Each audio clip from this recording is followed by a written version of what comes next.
We welcome you to tonight's program, which is co-sponsored by the Los Altos Public Library and World Affairs. World Affairs is a nonprofit, nonpartisan organization dedicated to informing and engaging the public on matters of national and international concern. We'd like to thank the Mid-Peninsula Media Center, which is filming this program. Tonight, we will hear from Professor Lucas Gutentag, who is a national expert on immigration law and immigration rights litigation.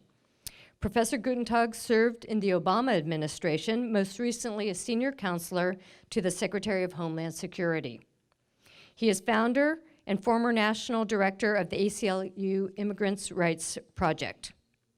He joined the Stanford faculty in 2014 as a professor of the practice of law, and during the fall term, he is a lecturer of law at Yale Law School. He received his BA with honors from Berkeley and his JD cum laude from Harvard. Please welcome me, please join me in welcoming Professor Gutentag. Thank you very much. Does it work if I set this down? Can you hear me if I set down the microphone? I need to hold it? Okay, I'm just gonna. Can I prop this up a little bit? No, okay. All right, we're gonna start. Thank you very much. It's a pleasure, excuse me. I also am chewing, I had to teach and have office hours today, and so I'm losing my voice a little bit. All the more reason to use the microphone, but I'm chewing on a candy, which I'm gonna swallow here in a second. Okay, lot of excitement.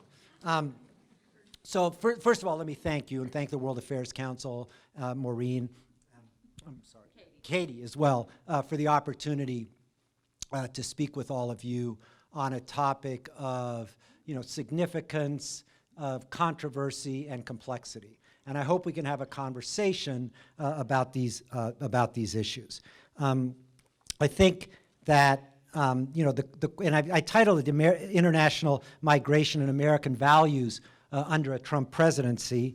And I think by now it's clear that the Trump presidency puts a question on, raises many questions about American values. It's particularly acute in the area of immigration law and the treatment of non-citizens. And of course, it's not limited to the United States. These are issues that Europe is grappling with, that the developed countries are grappling with as well. But I do think that we're grappling with this question in a way that does and will define the future of our country. The challenges we face aren't limited to immigration, and we know that, for example, climate change poses an existential threat to the planet. And climate change is also, of course, related to immigration and to migration and to the movement of peoples. But there's no doubt that migration is one of the central issues that we confront as a country and as a world. So I've been working in this field for about 35 years. And I worked on civil rights before that.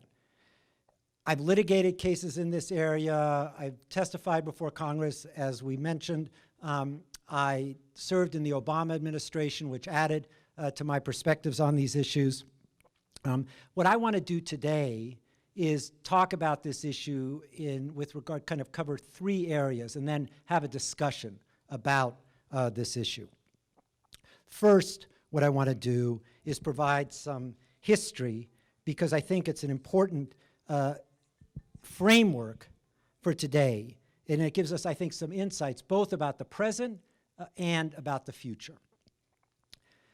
Secondly, I want to talk a little bit about the vulnerability that immigrants, non-citizens, face in the legal system. And then I'll share some of my perspectives on the Trump administration's policies and what the implications of those policies are. So let me start here. So let me just say that my perspective on this issue as a lawyer and as an advocate starts with a very basic principle. And that is that the rights of immigrants are protected by the Constitution. And when we look at what the Fifth Amendment to the Constitution says, what the 14th Amendment to the Constitution says, it's important to recognize that what it provides is that no person shall be deprived of liberty or property without due process of law. No person, and the 14th Amendment was, as you know, enacted after the Civil War to amend the Constitution to provide fundamental rights to formerly enslaved people. No state shall deprive any person of life, liberty, or property without due process of law, nor deny any person the equal protection of the laws. It doesn't say every citizen, it says every person. And that was a conscious choice on the part of the framers of the Constitution with the Fifth Amendment and on the part of the Reconstruction Congress after the Civil War with regard to the 14th Amendment. So I start with that basic principle. And then, of course, we have to recognize that every country has the right to control its borders, to determine who will be admitted, under what circumstances, and to expel those who aren't here lawfully. But saying that doesn't answer the question of how that should be done, what constitutes a fair and humane immigration policy, and what constitutes a process that complies with the fundamental notions of due process and of equal protection. The power to control the borders doesn't answer the question of how we control our borders and how that should be done and how the government should exercise its power.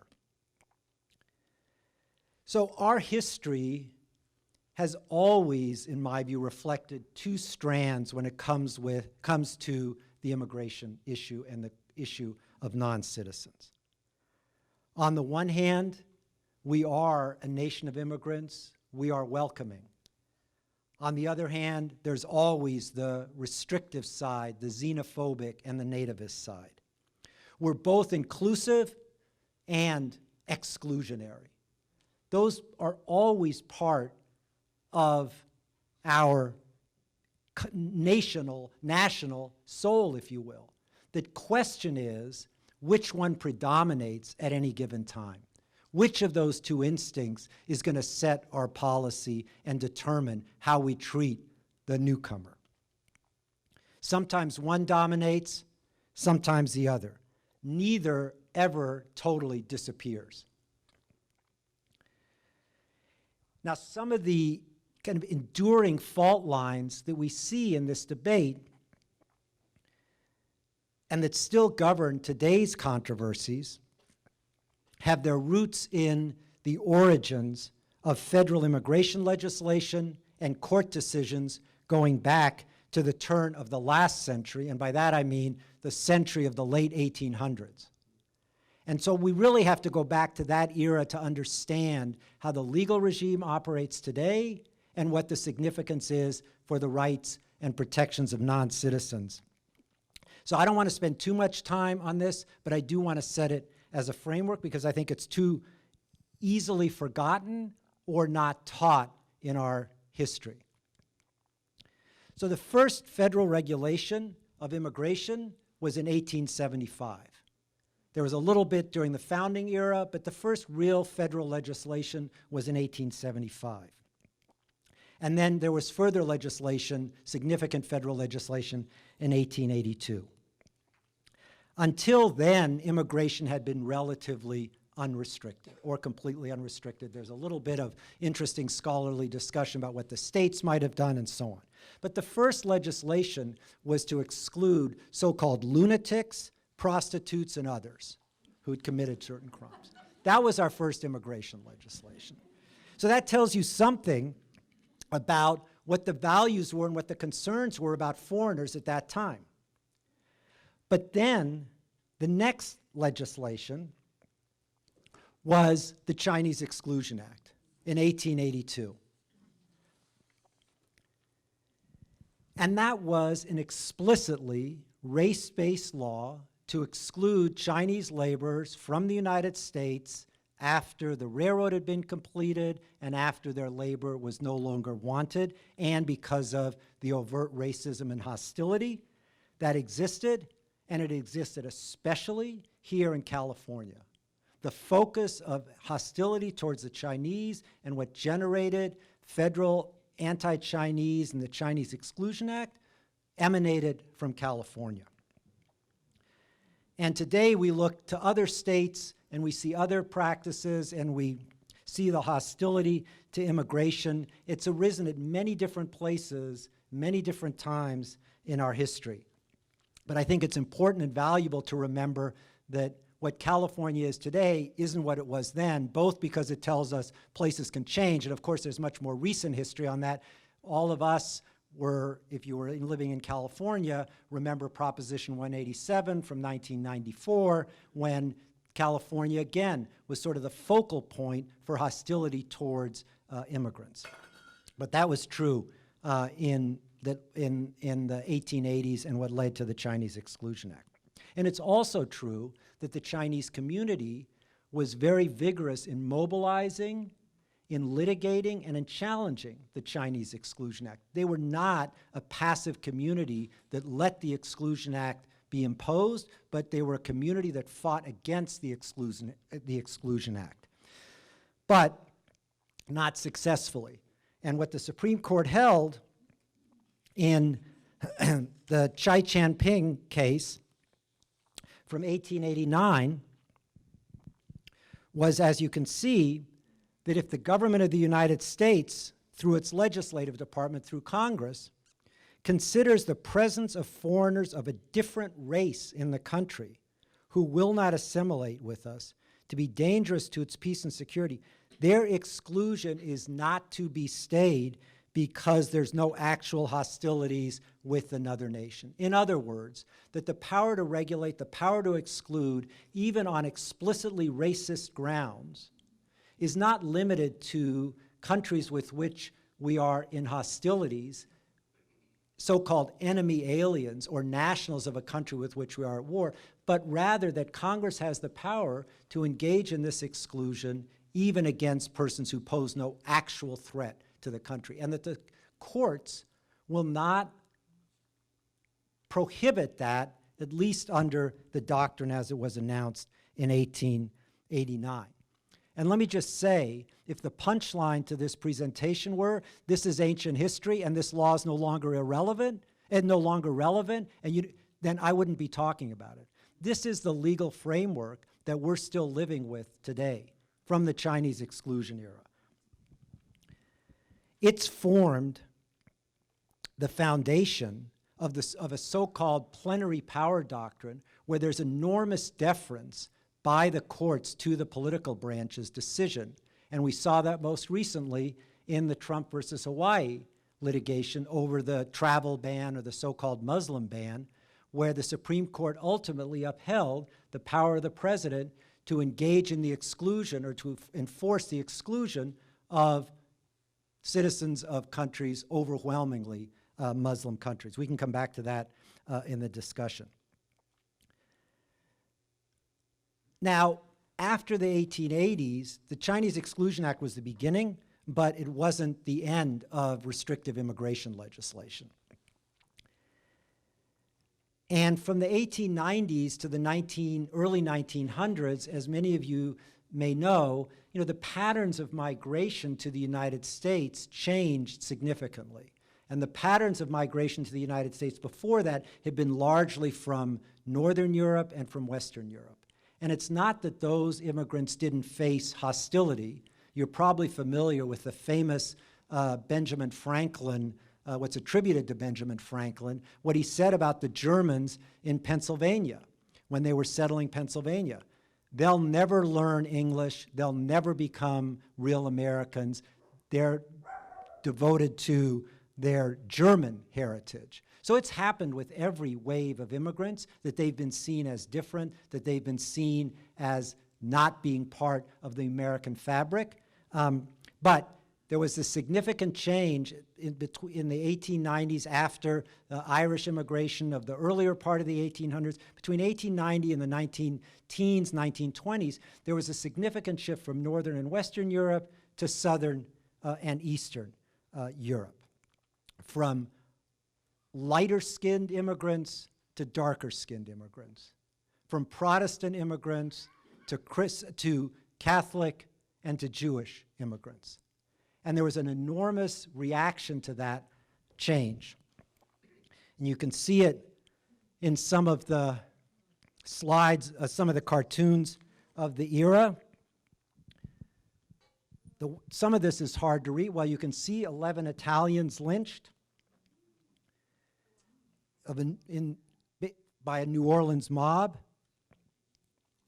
The little tree showing the Catholic who owe their allegiance to Rome and are agents to the United States. This tree must come down, that Catholics shouldn't be or can't be real Americans because they owe their fealty to a foreign religious leader. Sound familiar?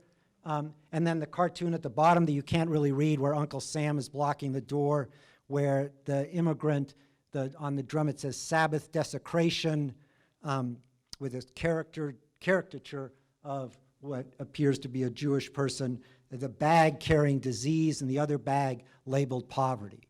So this was and this is one of many, many, many of that period.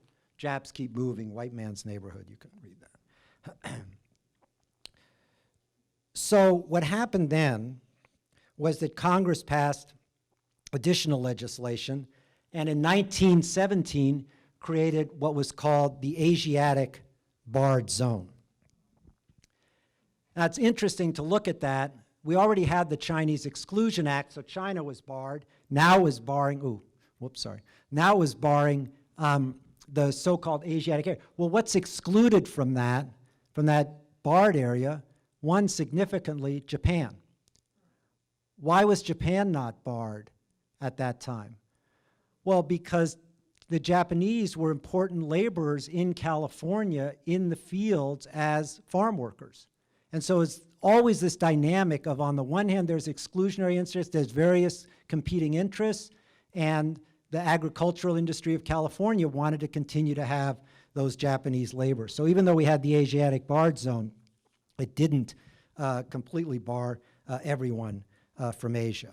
But the pressure to exclude continued.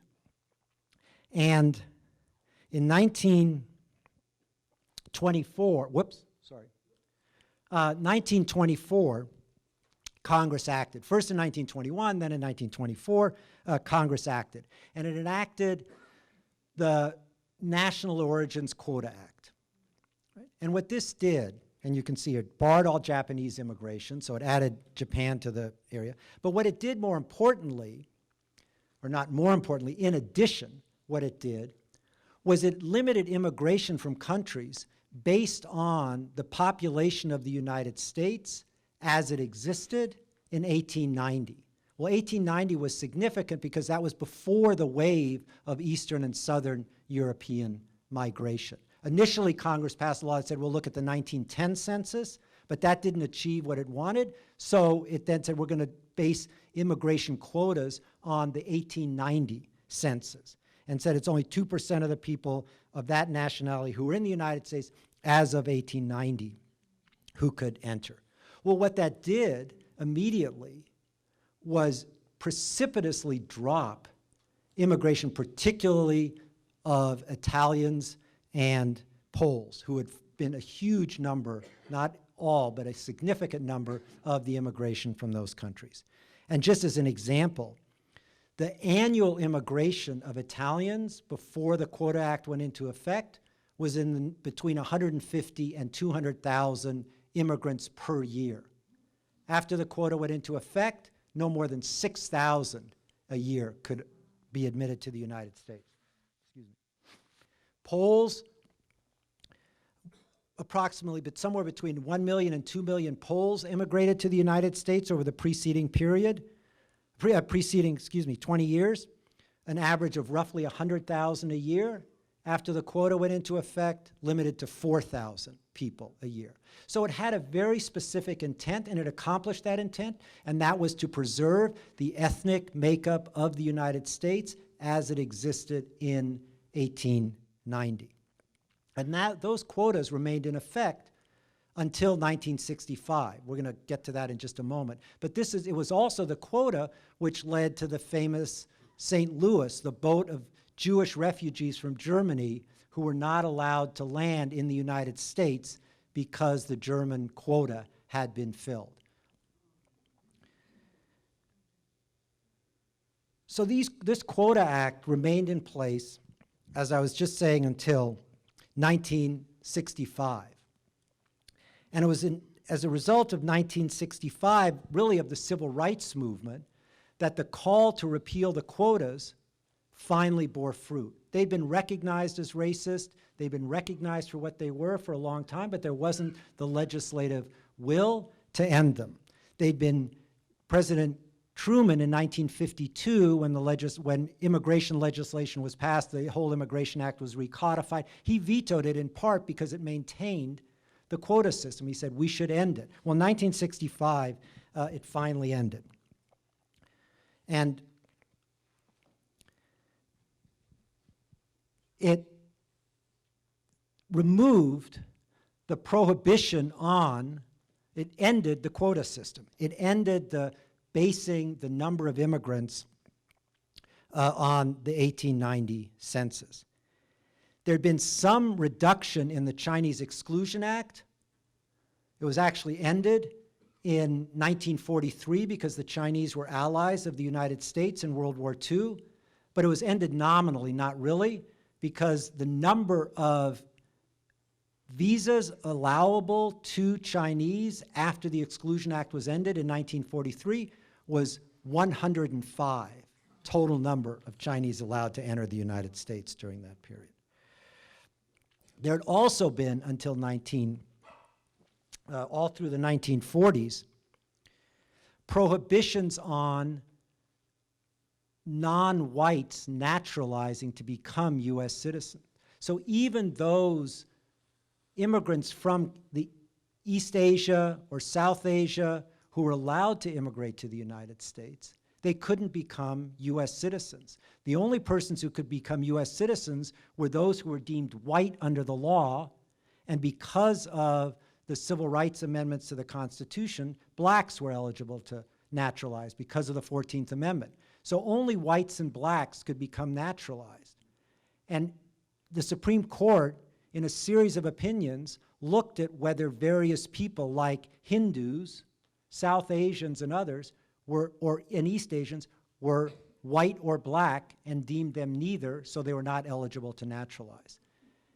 And California had a law that said that the fishing off the coast of California, in the waters of California, that those fish were the resources of the state, and that those who were ineligible to become citizens could not fish in the waters of California. Well, who was it who was ineligible to become citizens? Who were the targets of that legislation? The Japanese. And the Supreme Court struck that down in 1948.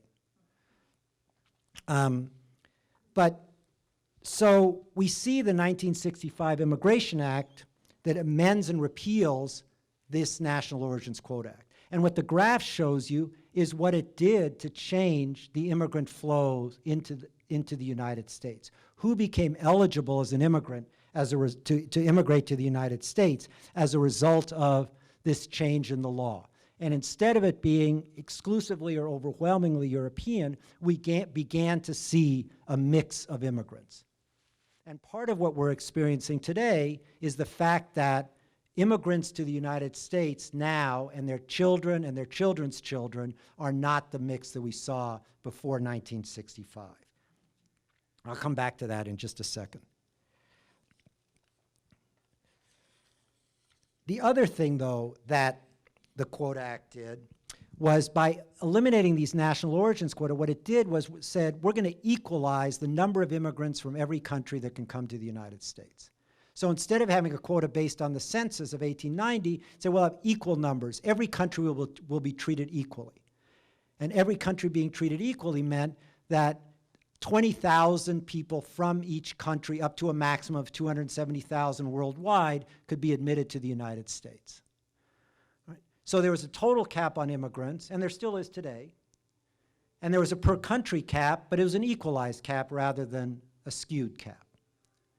But what the law also did, the 65 Act did also, was for the first time say that the numerical limits on immigration would apply not just to the Eastern Hemisphere, not just to the Eastern and Southern Europeans, not just to those whom we wanted to exclude in 1924, but now also for the first time to the Western Hemisphere. And it was a result of the 1965 Act that immigration from Mexico began to be subject to numerical limits. That had the effect of beginning to disrupt what had been a pattern of circular migration between Mexico and the United States, of persons coming here to work and returning to Mexico, of families that lived on both sides of the border. And it began the process of regulating that admission to the United States. It wasn't fully implemented until 1976, but it really began in 1965.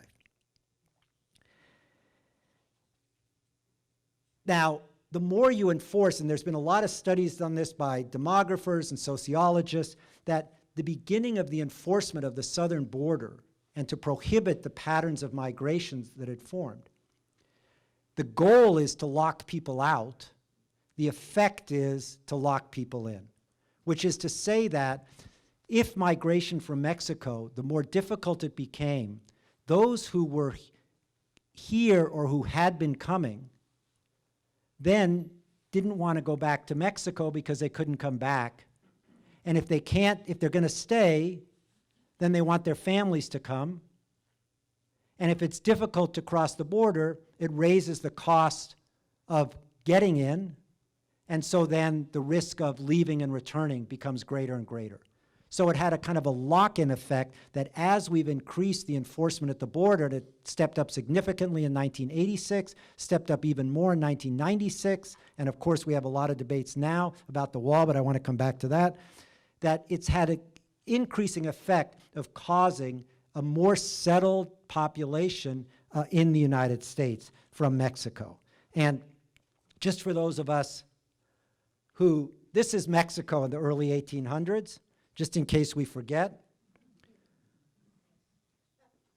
That's the part of Mexico that's now the United States. The United States lost a third, Mexico lost roughly, I think, a third of its territory, maybe more, in the Mexican-American War. Those are the states that were formerly part of Mexico. And that was the pattern of migration and the families and the people that lived on both sides of the border. Now, obviously, it's not the same population as today and so on. But when you hear that phrase, we didn't cross the border crossed us, that's more than rhetoric. That has significant historical roots. So what we're experiencing in many ways is the consequence of these decisions, on the one hand to eliminate the Quota Act, on the other hand to start restricting and enforcing migration from Mexico in new ways, and not recognizing historical patterns. Now, has there been a change in immigration generally? Yes. Are we at a historical high? It depends on how you look at it.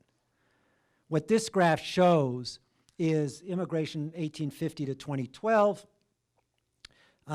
In terms of absolute numbers, we're at an historic high in terms of immigrants coming to the United States annually. In terms of percentage of the population, we're not. We're close, but we're not where we were in the turn of the latter part of the 1800s, early part of the 1900s.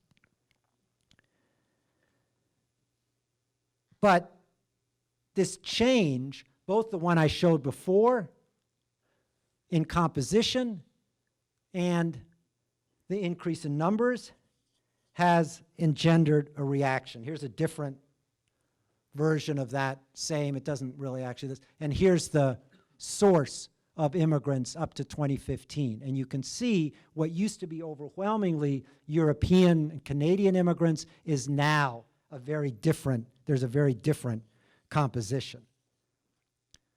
Well, that composition and how you view it is significant in terms of one's reaction to it. What that slide on the left says, from diversity to dominance, and this is put out by some of the groups that want to restrict immigration. It may be difficult to read. Let me just read you the relevant part. In 1960, the foreign-born population in the United States from the 5 principal countries of origin was relatively diverse. What's the diversity? Poles, Canadians, British, Germans, and Italians. Then it says 2000. In 2000, the foreign-born population from the top 5 countries was distributed very differently. And now it's Cubans, Indians, Philippines, China, and Mexico. So it's a reaction to, and what you see in the bottom is what's called the diversity index.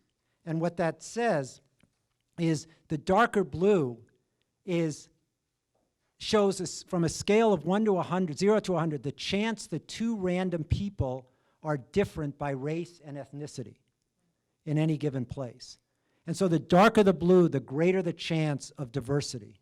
And what we're experiencing in this country is a change in diversity, a significant change in diversity.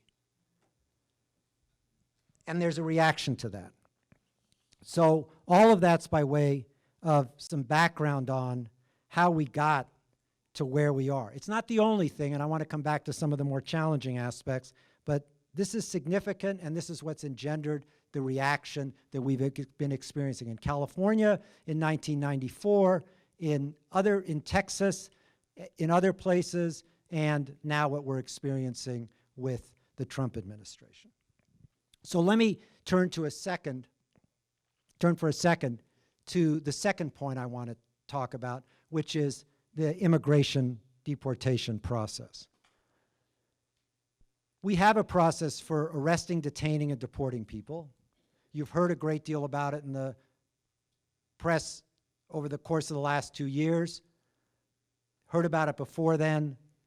But let me just put out some of the basic frameworks that apply regardless of what the particular policy is.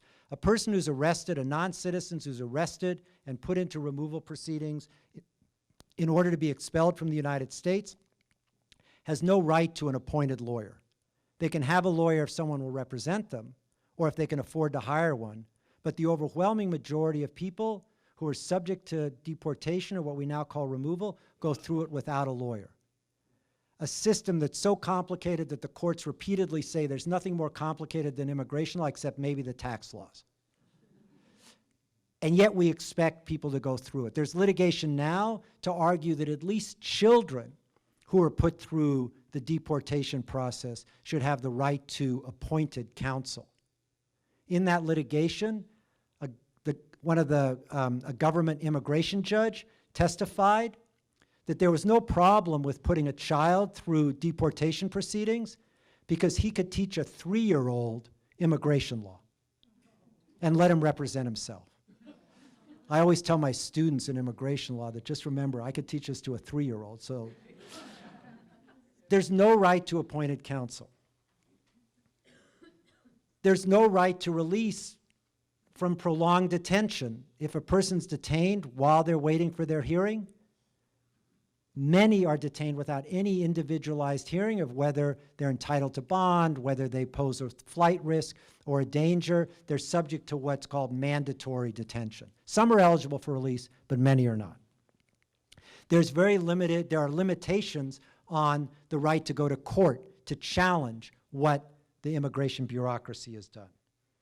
There's a new mechanism, and this is a lot of what we read about at the border, of a summary expulsion process at the border where someone arrives and can be summarily expelled on the say-so of an immigration officer at the border without any hearing at all.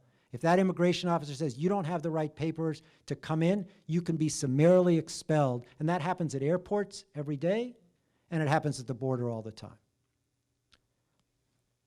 And the deportation grounds can be applied retroactively so that a person who's here lawfully today, if Congress changes the law, they can be subject to deportation tomorrow.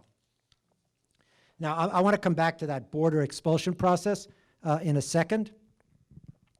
But let me turn to some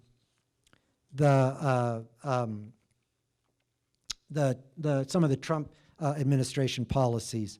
Let me say one other thing, which is these are the procedural rights and what a person can or can't do to protect themselves. It doesn't deal with what the substantive immigration laws are. What should the policies be as to who's allowed to come into the United States, who's allowed to remain? What should be prioritized? What should happen to someone who's lived here maybe since they're a child, like the Dreamers, the DACA recipients, or someone who's been here and settled for a long time?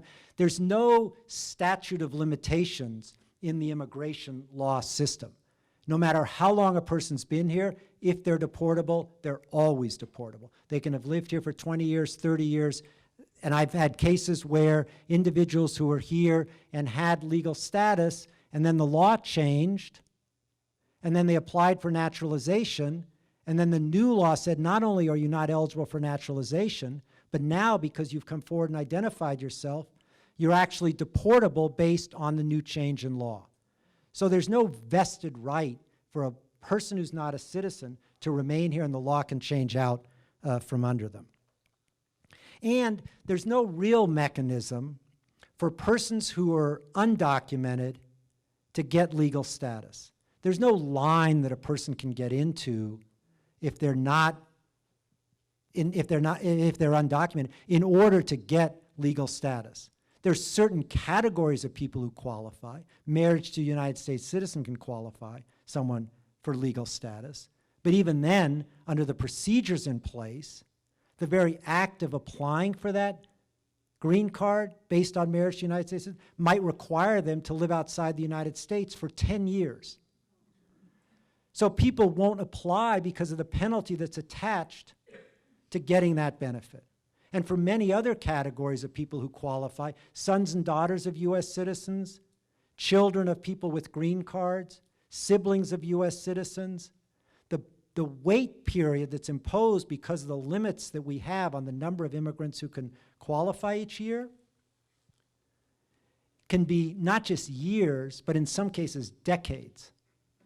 So the people, in theory, might, even if they qualify, could get into a line, but that line stretches so far that it's meaningless. And most people don't qualify for any line at all. There used to be some mechanisms in the law where someone had lived here for a certain period of time and could show extreme hardship.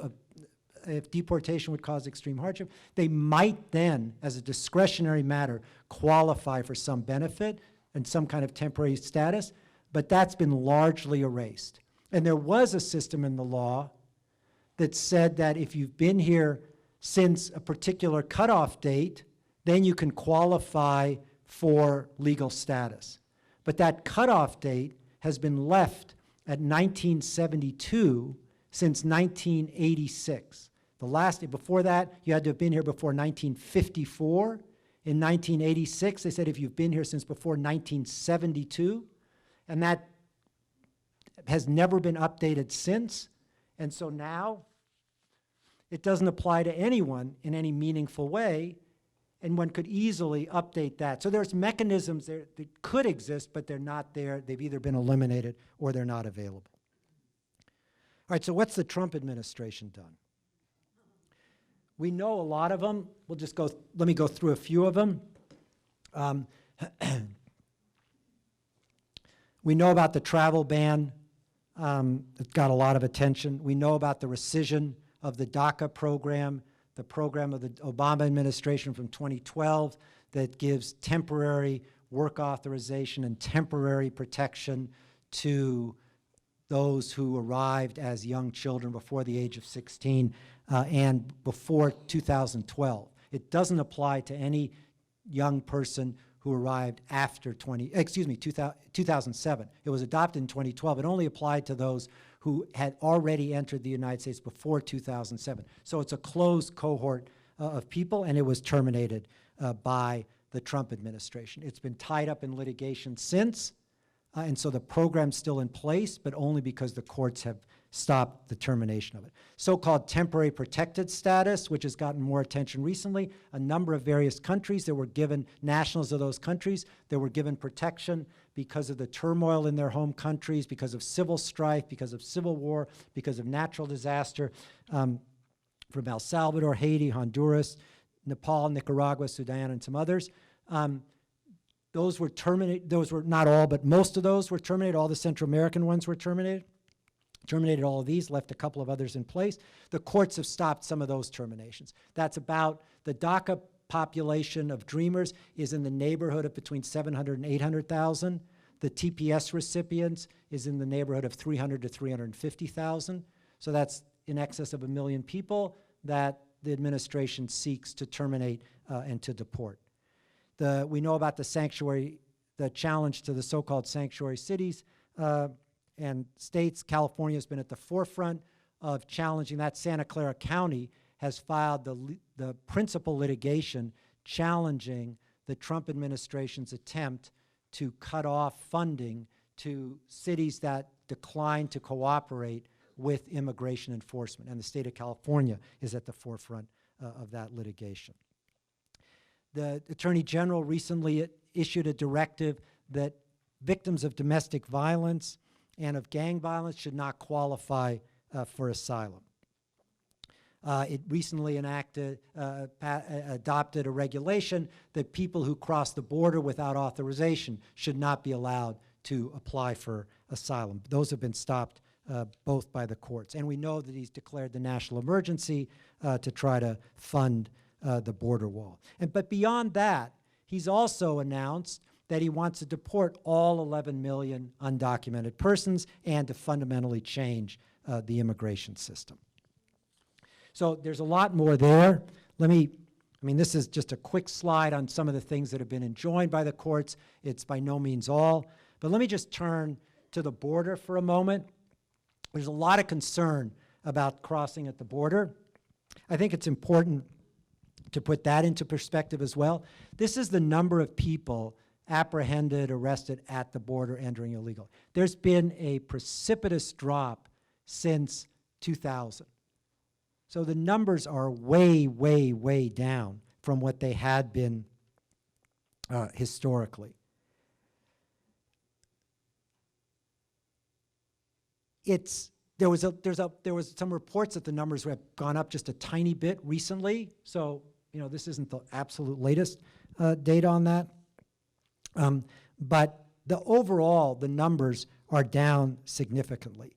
And persons who are arriving, for the most part, now, unlike the past, are not from Mexico, but from Central America, the Northern Triangle countries. And so it's not just that the numbers are down, but the composition of the people coming is very different. Back in the 2000s, early 2000s, 90% of people entering without authorization illegally were Mexican. Now, over 50% of people entering are from the Northern Triangle, from Central American countries. So what does that say? Why is undocumented immigration from Mexico down so much? It's not because of enforcement. It's because of what's changed in Mexico. The birth rate is down, the economy has improved, job opportunities have improved, and so the economy has grown, so there's a different economy, so people have stayed in Mexico rather than migrating to the United States for work opportunities. Why are people coming from Central America? Because of the conditions in Central America and the violence, the civil strife, the gangs, the lack of effective civil society has caused people to flee. When they arrive at the border, they are, as I said, This shows you the composition now of the over 50%. It's steadily gone up in the last higher, 2014-15, you can see that it's now more than 50% from people from the Northern Triangle countries.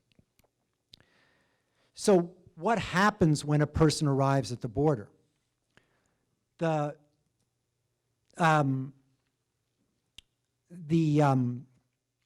person subject to summary expulsion, unless they can make out a claim that they should be allowed to apply for asylum, that they should be allowed to make a claim that they're protected against return because of the persecution that they'll experience in their home country.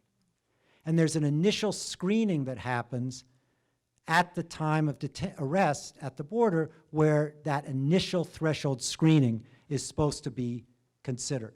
And what you'll see in that graph on the right is what are the outcomes of the credible fear test, that overwhelmingly people who assert a fear of return satisfy the credible fear standard, which means they cannot be summarily returned. They must be allowed to apply for asylum. And what it tells you more broadly is that what we're experiencing in migration from Central America is largely, not exclusively of course, but largely a refugee flow, a flow of people who are leaving because they're fleeing conditions in their home country having to do with human rights abuses.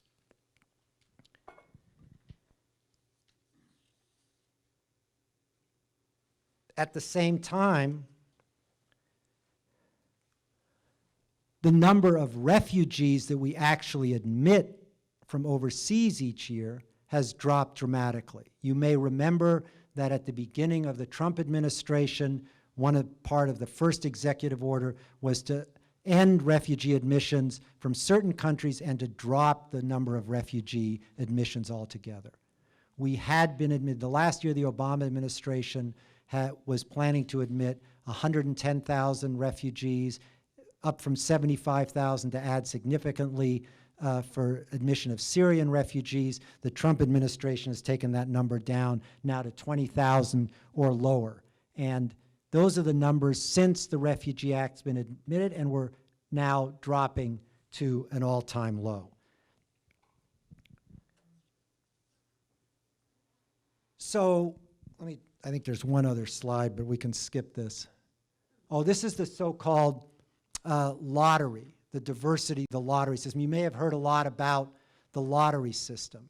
And there's a limited number of slots available each year, 50,000, based on a lottery of individuals who qualify if they meet certain minimum threshold requirements. You have to have a high school education, you have to have 2 years in a job that requires at least 2 years of experience in order to fulfill it. So you have to have some basic job skills and basic education, but it's a way for people who are outside the other qualifications based on family relationships or high-tech job skills to qualify for a visa, 50,000 max.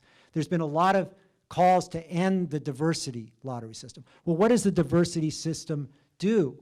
What it does is provide some measure of access to the immigration system for Africans in particular, and Asians to a certain extent, and then some, but it is particularly beneficial to Africans because they don't have the same family roots in the United States as other immigrant groups do.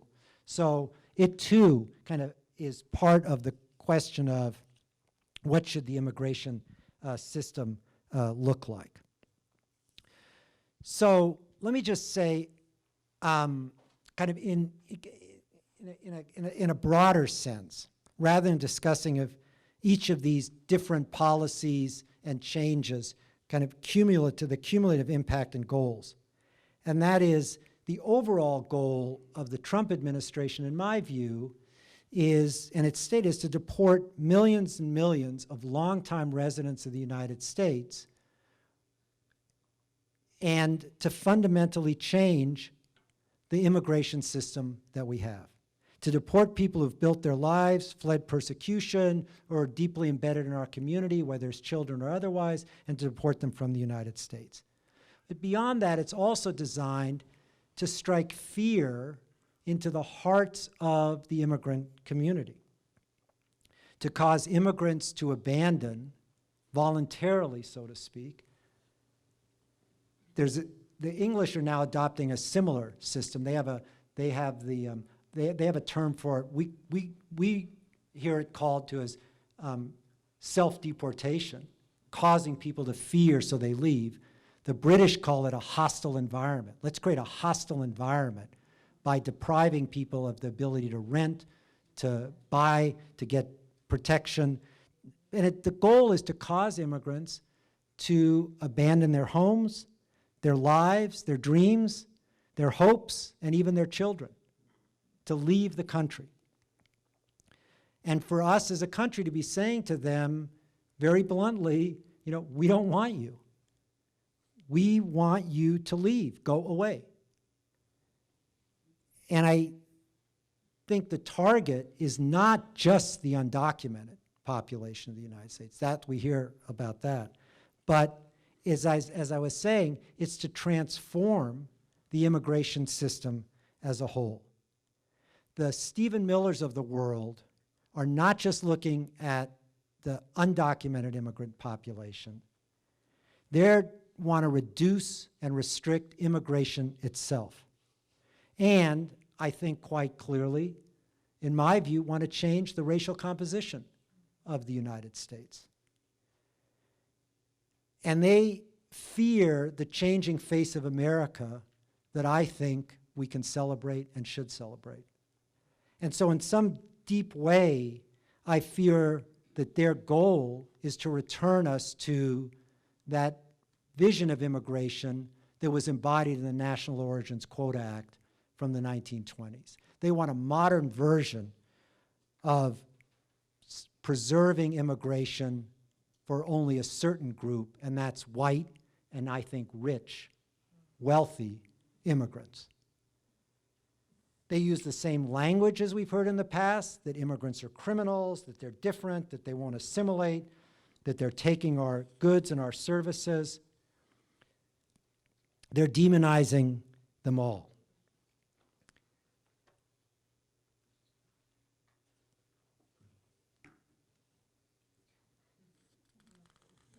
And from my perspective, we have two challenges. One is we need to end this doctrine that underlies this broad, unreviewable power of the federal government to treat immigrants subject to in the way that the Chinese Exclusion Act authorized. In the words of a great legal scholar, constitutional international human rights scholar, Louis Henkin, as he said, the power of Congress is plenary, but it still has to be subject to constitutional restraints. I can't believe that the court would hold today that the Constitution permits either exclusion on racial or religious grounds or deportation of persons lawfully admitted who have resided peacefully here. Well, I think that's a challenge for us to live up to those words. And as he pointed out, the Chinese Exclusion Act, Chinese exclusion decision was written during the era of Dred Scott, Plessy versus Ferguson, before any of the modern human rights principles were understood and before the whole modern constitutional framework. And yet it's the law that governs the power of the government to regulate immigration. And then secondly, let me just say that I think it's so critical for all of us to speak out against these policies and to respond to the broader agenda of this administration, to fight for the advances that immigrants, as halting as they've been, have achieved and the protections that have been advanced. I think we have to stand alongside immigrant communities, and we have to say, we stand with you, we won't participate in this, we'll do all we can to provide a safe space for you, And we believe in an America that includes you, not excludes you. And that, I think, is what's at the heart of the so-called sanctuary cities. It's not about prohibiting enforcement. The states, cities, localities, they can't prevent immigration agents from enforcing the law. There's no sanctuary in any formal sense, but it's a statement of support, and it's a statement of saying we want to provide as safe a space as we can so that you won't be fearful, so you won't be terrorized. Immigration has always been a struggle for the soul of America, whether to celebrate new arrivals or to fear change. The question is whether we see immigration as an ongoing dynamic process that continually changes and renews America, or whether we see it as an historical artifact that happened at some point in the past and that should be over. It's a question whether we see today's immigrants as different or see in them the faces of ourselves, of our parents, of our grandparents, as I do, who came to this country seeking the same safety, opportunity, education, and freedom that all of us are privileged to enjoy. And that's, in my view, what the battle over the values is that we're engaged in, to stand up for those principles. And I'm confident that as a nation, we'll prevail, but only if all of us are engaged in that struggle. So let me stop with that, and thank you very much.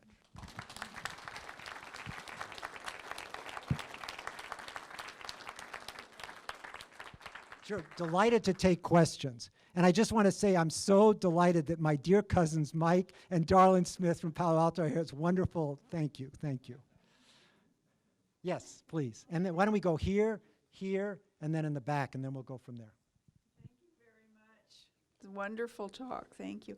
I was wondering how many children right now, I would say 17 and under, are held without their parents? That's a very difficult question to answer because the government's been ordered to put children back together, but every report that I've seen and what the press has reported is that thousands of children are still being held separated from their parents, and that the policy continues, notwithstanding the fact that there are orders to stop it. So, but I can't give you a hard number, and I don't know that anybody can say it with confidence. The difficulty, there's a lawsuit pending in San Diego in federal court that ordered the end to the program, and the government has been very incomplete in its reporting and its response in that case. So I don't know what the actual numbers are.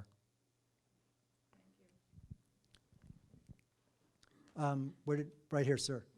Oh. If the underlying values and principles that you've outlined are so clear and obvious, and many in this room would agree with you, why can't Congress pass law that implements that? I knew someone was going to ask me that. So we need a political scientist here to talk about why Congress is the way it is. I mean, let me say a couple of things. One is that I think that, you know, how Congress is operating now or not operating now is a function of a lot of different dynamics. You know, obviously political polarization, but I think it's more than that. It's also the kind of, I forget the term for it, but the kind of sifting of people in rural areas and cities that has changed the way seats are apportioned. I think it has to do with the fact that the Senate has the enormous power that it does, and so that there's unequal representation because a state like Montana has the same votes as California, regardless of the population. It has to do with gerrymandering that exacerbates all of those things. So there's a larger issue about how, but as specific as to immigration, even when it was easier to pass legislation, immigration's always been complicated because it cuts across a lot of other ideological kind of divides, And so it's a particularly difficult, but I will say that in 2013, the Senate passed major immigration reform legislation by 68 to 32, overwhelmingly, right? Filibuster-proof majority, and then it was slated to go to the House of Representatives, and there was actually a lot of optimism that legislation would pass. And then you may remember that Eric Cantor, who was then the majority leader, lost in a primary in Virginia to David Bratt, who attacked him on immigration, among other things. It was a huge surprise. It was a huge upset.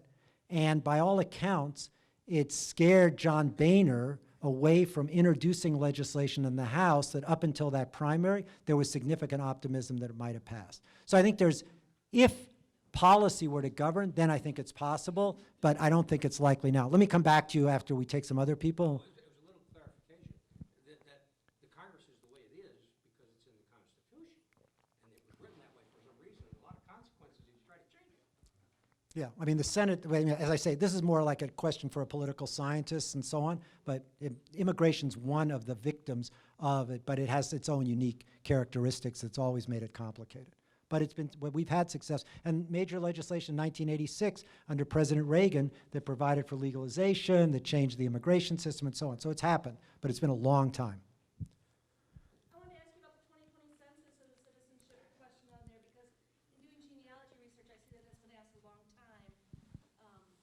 And I'm torn, because my relatives, I had some illegal immigrant relatives, and they answered, but boy, I totally understand why people would be frustrated. Oh, yeah, so I'll repeat the question. The question was, what about the citizenship question on the 2020 census, the proposal to add the citizenship question to the 2020 census? So that case is in the Supreme Court right now, whether adding a citizenship question to the 2020 census is permissible or not. The fear is that asking the question will discourage people from responding to the census. The census is designed to count every single person who resides in the country, regardless of immigration status. Not visitors who are just here for a short period of time, but anybody who has a residence here. And it's used to apportion seats in the House of Representatives and to allocate federal funding, and grants are based on population. The fear is that asking the question about citizenship, particularly in today's climate, for all the reasons that I was saying and all the policies, that it'll make people fearful of answering the question, particularly in immigrant communities, particularly Latinos, and that'll have a particular effect on states like California and others with high immigrant populations, with high Latino populations. And so and the allegations in the litigation is that this was done, not because at one point in the past, last time the question was asked was 1950, I believe. And if you think about what the population looked like in 1950, it was very different, of course. But it hasn't been asked since then. And the allegation is that this was adopted by the Trump administration based on political pressure from the White House in order to ask the question, presumably to deter people. The government's claimed it was being done in order to enforce the Voting Rights Act, which seems unlikely on its face, and all the evidence that was adduced at the trial so far shows the emails between the White House and the Census Bureau saying, we want you to add this question, and the Census Bureau saying, why? And the email saying, just do it, do it, do it. And that's been the findings, more or less, by the trial court. Now we'll see what the Supreme Court says about it. But I think we have to look at it in context of where it is today and what the effect of it would be. Sir. If you could contrast, say, the Trump administration, the Obama administration, because I think the Obama administration was also known for expelling a significant number of people, and we tend to always do the simplistic Trump Right. bad, Obama good. Right. And so if you could maybe Right. talk to that point. Yeah, very good. Yeah, I'd like to. So the question is, compare the Trump administration to the Obama administration, and is Obama sort of good and Trump, let's not, make these simple comparisons. Is a fair summary of that. Yeah, so let me just say is that I've said, no one who was representing immigrants or working on immigrants' rights would say that the Obama administration was the golden era of immigration policy, right? The Obama administration, so I was in the administration from 2014 to 2016. Between 2008 and 2014, you'll remember that Obama was referred to as the deporter-in-chief. The number of deportations under the Obama administration were very high. The charge is that, A, he wanted to establish his credibility, and B, he wanted to use it as a prelude or as a springboard to achieving immigration reform, and that the only way he could persuade Republicans and others, not just Republicans, but also a lot of Democrats, that we can only have immigration reform and legalization if you demonstrate to us that you're serious about enforcement, both at the border and in the interior. So I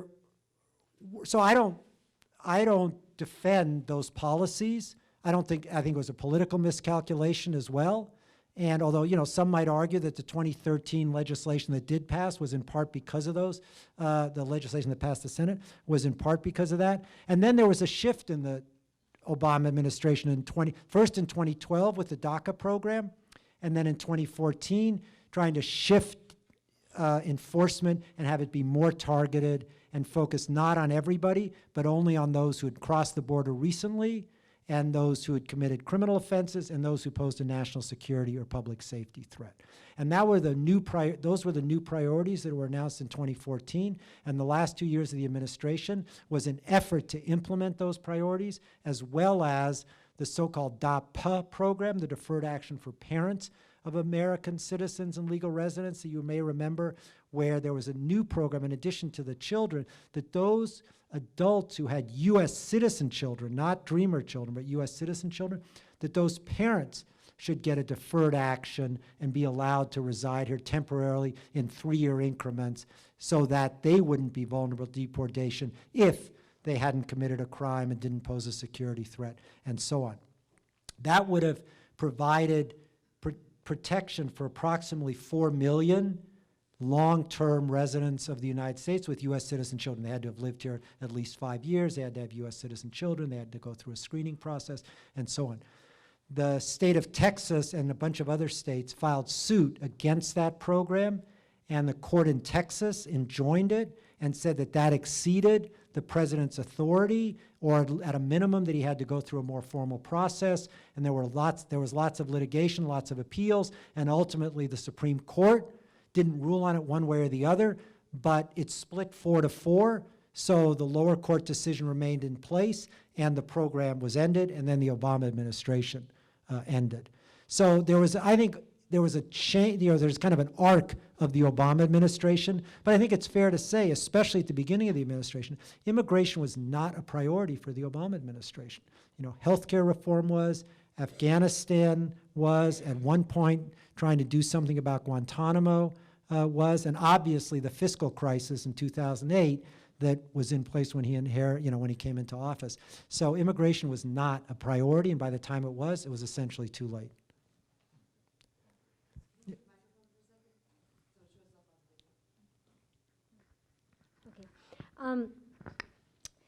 With a lot of typically Republican constituents, as ranchers, construction people, all that, realizing that they need the labor that they've lost with these really tough border standards. Is there a chance that they'll ever go back to what was, that allowing people to come to work and then return to families in Mexico? Right, yeah, it's a very interesting point. So there have been a lot of proposals to do that, and recognizing that there's sort of multiple problems with the immigration system. One is who's allowed to immigrate in the first place, and what should that system look like?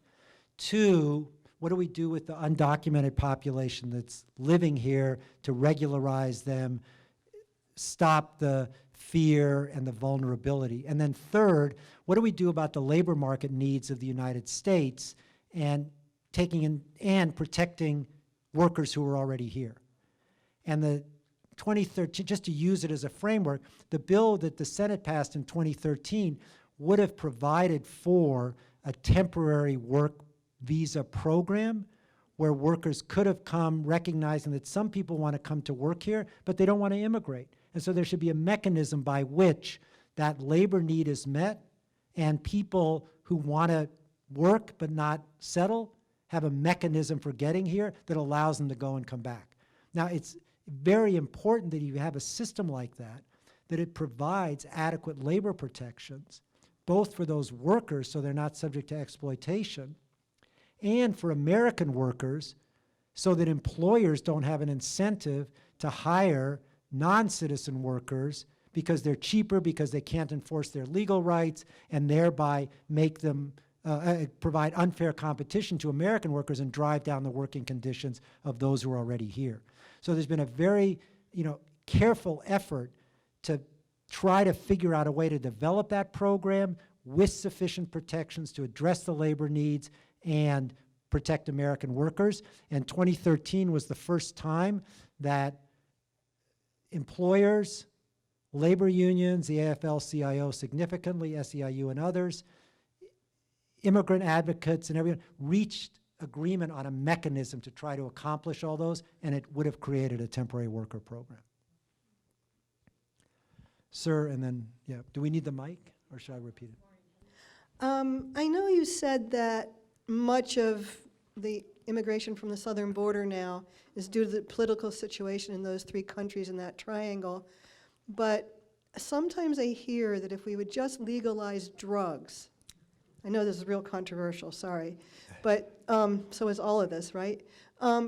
So if we would just legalize drugs and tax them, make them available certain ways, that it would stop this incentive below the southern border to have the illegality that happens there and here because of that. Yeah.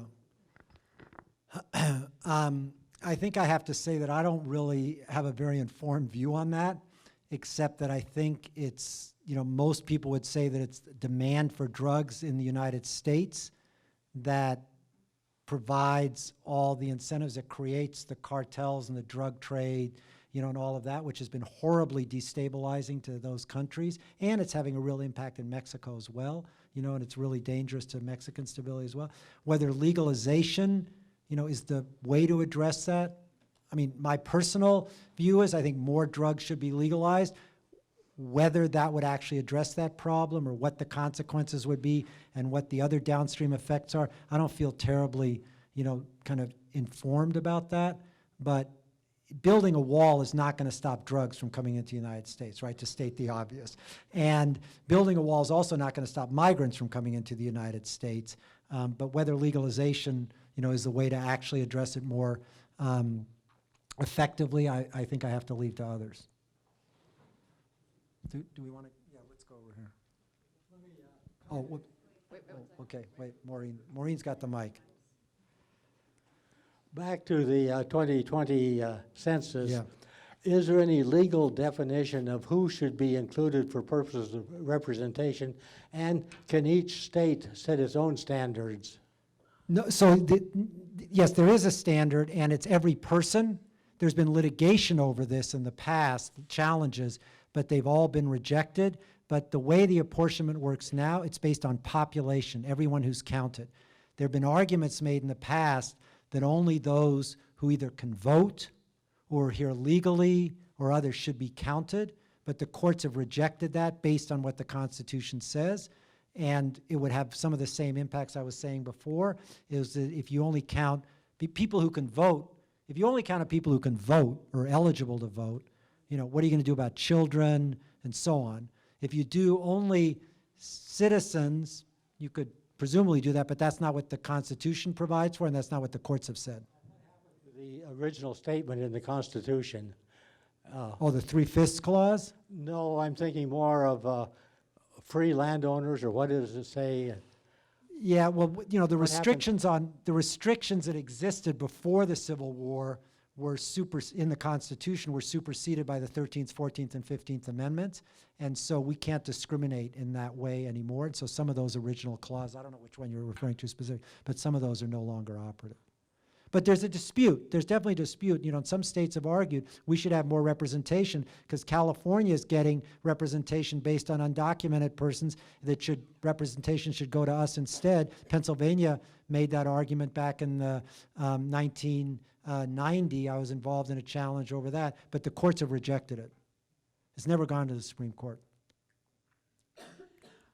Since the since the Trump administration has declared that those who are seeking asylum can no longer use the reason of being victims of violence or drug warfare as from Central America, what legitimate arguments can they use to get through that initial stage of in seeking amnesty and Right. seeking entrance? Yeah, so it's, and I would refine it just a little bit, which is what Attorney General Sessions issued a legal ruling saying that victims of domestic violence and of gang violence shouldn't be eligible for asylum because it's private, not governmental failure. In other words, that domestic violence is not committed by the government, but rather committed by a private party, that gangs are private. The existing law has been that if a person's a victim of persecution in a manner where the government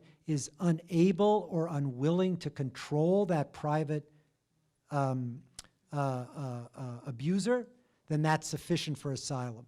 And what the Sessions opinion did was say that it should be a higher standard. Domestic violence should presumptively not qualify, and in any case, it should be a higher standard, that the government has to be completely helpless to do anything about this. The courts have enjoined that as saying it's inconsistent with the Refugee Act that the United States adopted in 1980 to bring us into compliance with international law, and that the international standard and the U.S. standard requires protection under those grounds. We'll see that's going to continue to be litigated. A person can still raise persecution that they claims that they are entitled to asylum based on persecution on account of race, religion, national origin, and political opinion.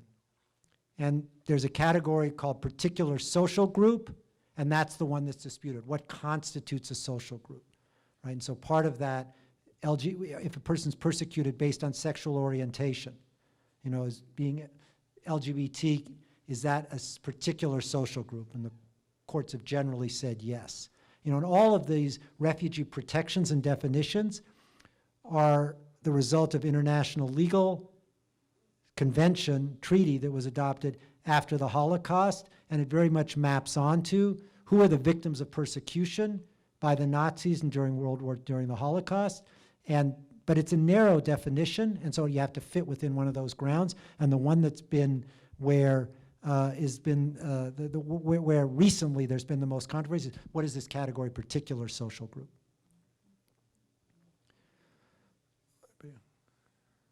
I just wanted to ask you, maybe you clarify your number. I wanted to ask you if you could clarify your numbers a little bit, because you have a graph that said in March 2018, the apprehensions were about 20,000. And I just read in the Washington Post that in February, there were 73,000, I think. Yeah. And most of those now are coming single people with children.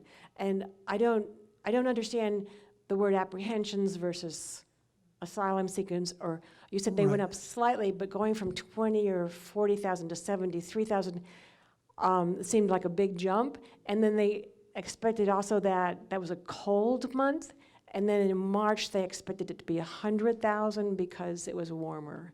Yeah, I mean that's what I was saying. I mean the numbers have gone up again somewhat recently. So I don't remember what that whether 70,000. I mean that would be up significantly, but yeah. Is that because the apprehensions don't include those individuals, or does apprehensions mean everybody? Yeah, apprehensions means everybody. There's a lot of terminology here, basically, but for our purposes, I think we can say that it includes everybody. So the numbers may be up now, again, recently. Some of it's cyclical and seasonal, but the numbers may in fact be up. That's possible. The children present this special issue because of court decisions and because of policies that children have to be detained when they're not separated. Children have to be detained under circumstances that are not supposed to be detrimental. And so one allegation is that people are coming with children in order to avoid what the process would be that they would otherwise be subjected to. So, you know, I can't say with confidence that that's not the case, but I think the larger issue is, why are people fleeing in the first place? I mean, that to me is always the question we have to come back to. And it's the thing that I think any administration, the Obama administration, the Trump administration, the Bush administration, you know, everybody sees it as a political risk and danger to have reports that the border's out of control, right? For understandable reasons. The problem is, I think, we have to see the border not as something where migration is going to be prohibited categorically. It's a matter of managing the border. We have a huge border with Mexico where we should be eternally grateful that Mexico's an ally, that we don't have and don't need a militarized border. Do we have migration issues? Absolutely. They're dwarfed by the issues faced by African countries, where migration across in countries that can't afford it nearly as well as we can. What Europe is facing with refugee numbers, we have people coming here because of the conditions in their home country. And the question is, how can we address those to create the kind of climate of stability and opportunity in the countries from which people are coming, as has begun to happen with Mexico, and that'll be a decline. I don't think we're ever going to control our borders through enforcement. We're going to control our borders through policies that allow people to thrive and to flourish in their home countries. That doesn't mean everybody's going to stay, but the dynamics we're facing now are because of the particular circumstances in those countries. And it will continue to get worse if the countries don't improve. I think we're going to have to Oh, okay. end on that note. We're out of time. So why don't we give a big thank you